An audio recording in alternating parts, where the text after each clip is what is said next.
Bonjour, nous sommes le mercredi 28 février 2024 et nous continuons avec le MWC de Barcelone qui se tient du 26 au 29. Là, c'est la troisième journée. Au menu, Amazfit, un fabricant de montres connectées, introduit de l'intelligence artificielle dans ses montres.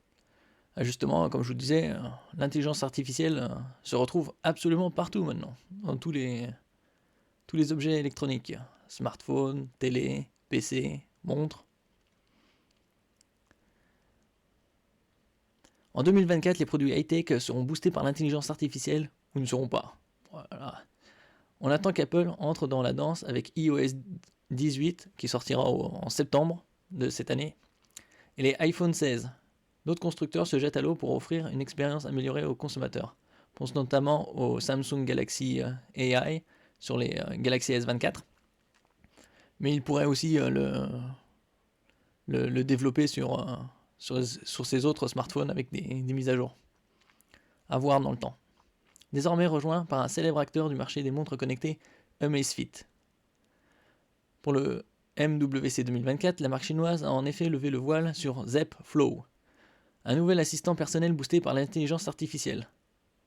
Conçu pour comprendre le langage naturel, Zepp Flow élimine le besoin de commandes ou de mots-clés prédéfinis, ce qui permet aux utilisateurs d'exprimer librement leur intention. Ouais, ça va plus vite au niveau de l'interaction. Explique Amazfit dans un communiqué du 25 février.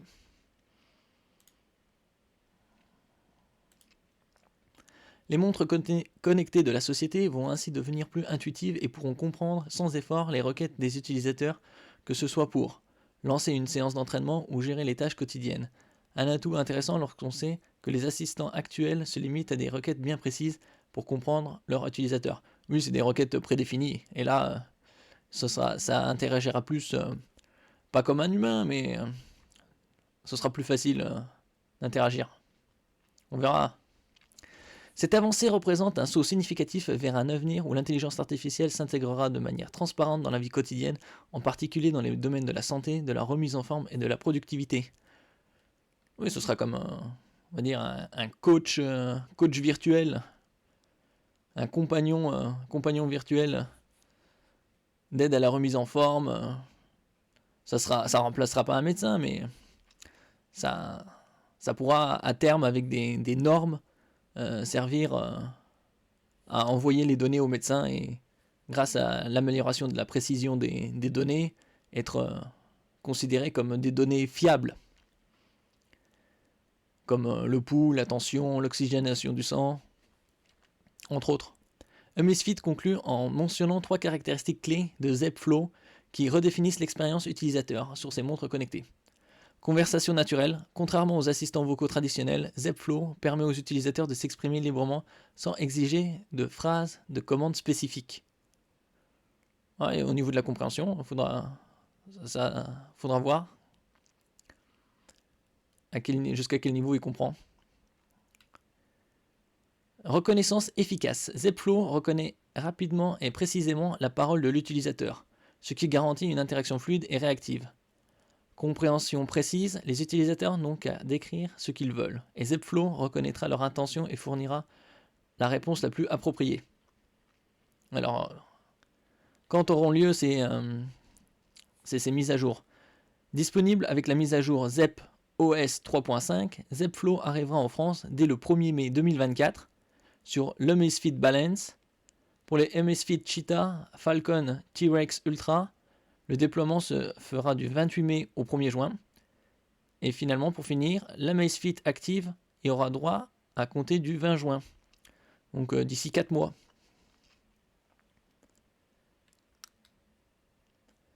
Ici, on est sur la page officielle de Amazfit.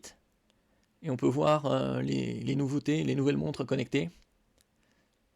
Amazfit Balance, c'est celle-là. La Cheetah Square, au look plus carré. Alors Cheetah Pro, c'est plus une montre comme la première. Ronde. Cheetah Round. La Amazfit Active, la T-Rex 2. Et ici la T-Rex Ultra.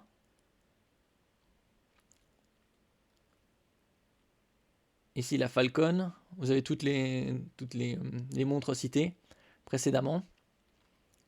Amazfit GTR Mini, GTS 4, Band 7, GTS 3, GTR 3 Pro, BIP 5, Active Edge.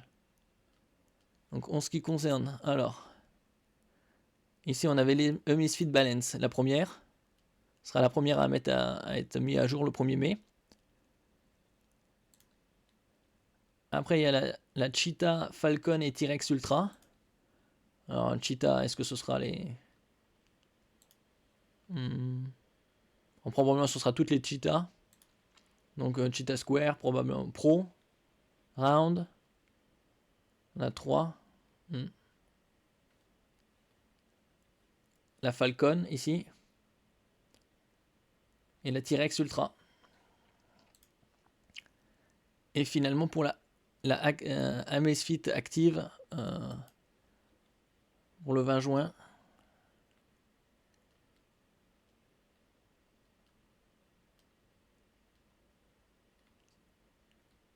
Et celle-là, Amazfit Active. Prenons par exemple la Amazfit Cheetah Pro. Alors, disponible en une seule coloris, un bracelet en tissu tressé.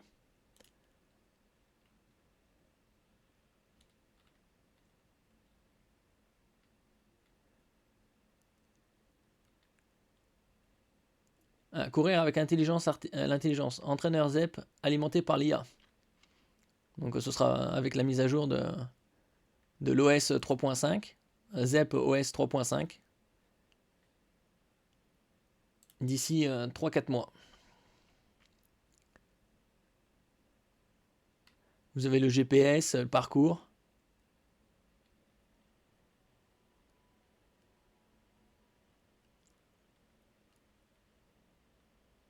Plus de 100 applications. Donc c'est un bon stock. Une longue autonomie, 14 jours en autonomie de la batterie. Donc 2 bonnes semaines.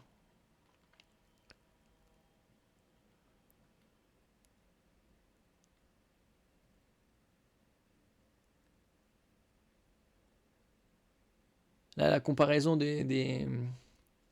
avec d'autres GPS, une précision supérieure, d'après eux, est capable de capter presque 100% des signaux satellites, tandis que les antennes des autres montres intelligentes sur le marché ne peuvent capter qu'environ 50%.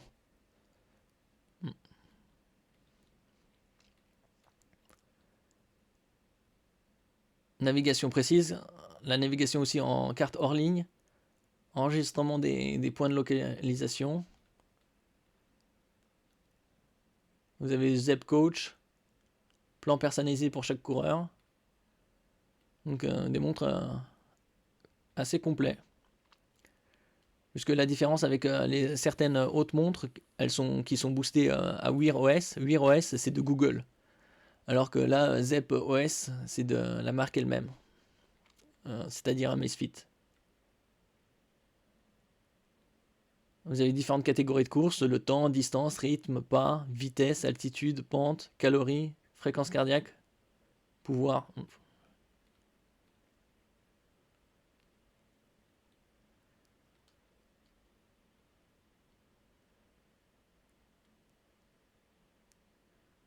Vous avez une bonne base de données avec Fitbits, comprendre les données spécialisées sur la condition physique.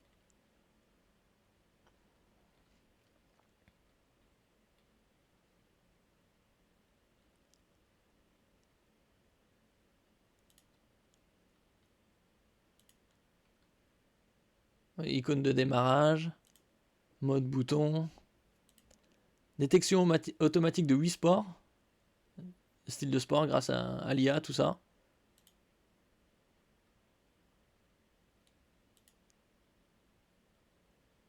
Alors vous pouvez stocker de la musique. Plus de 150 modes de sport. Comme les autres montres que j'avais montré il y a quelques jours. 150, au moins 150 modes de sport, c'est la base.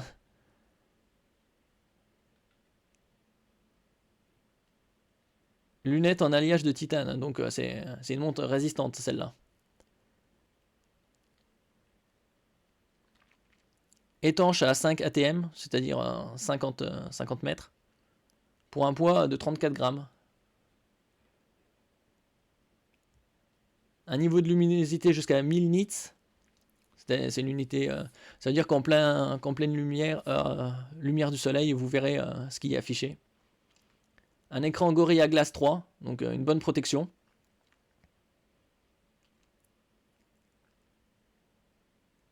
Un écran AMOLED avec une densité de pixels de 331 ppi, pixels per inch, c'est-à-dire points par pouce.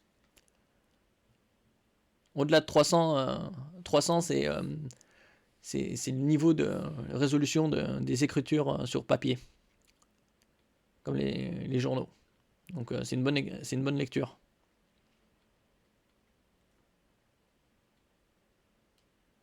Plus de 100 cadres de montres, comme quelques-uns en exemple ici.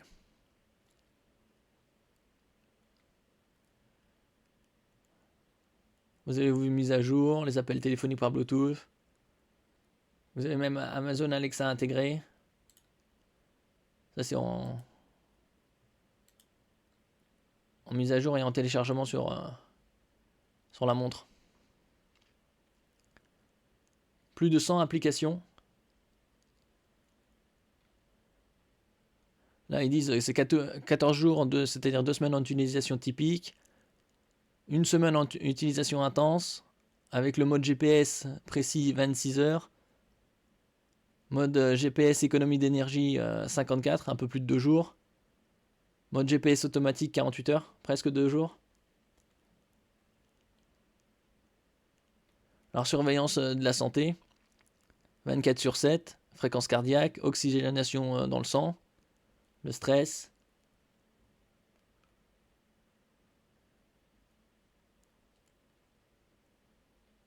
Un suivi du sommeil, un sommeil léger, profond, combien d'heures vous avez dormi,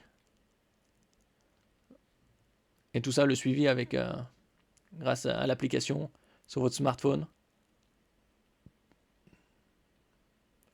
Alors là, la comparaison entre Amazfit Cheetah Pro et Cheetah Round. 2 grammes de différence, une taille d'écran 1,45 pouces pour le Pro, alliage de titane, un meilleur pour, alors que l'autre c'est polymère renforcé de fibres. C'est différent, c'est pour ça que c'est plus léger. 2 semaines d'utilisation typique de batterie, carte hors ligne.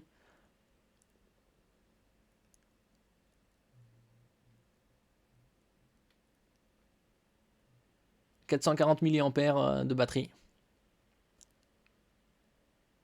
Alors la durée pour recharger la montre, c'est d'environ 2 heures. «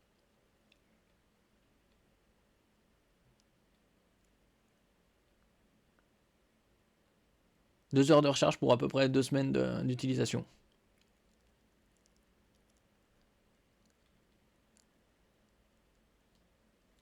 Et ça fonctionne sous Android 7 ou supérieur, ou iOS 12 ou supérieur.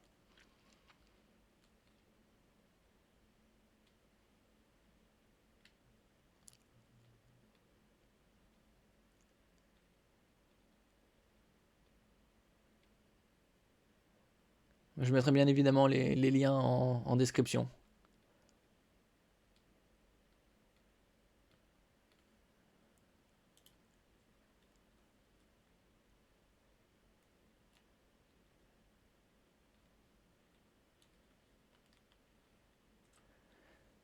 Merci pour votre écoute. N'oubliez pas de mettre un j'aime, de partager, de vous abonner à la chaîne. À la prochaine fois.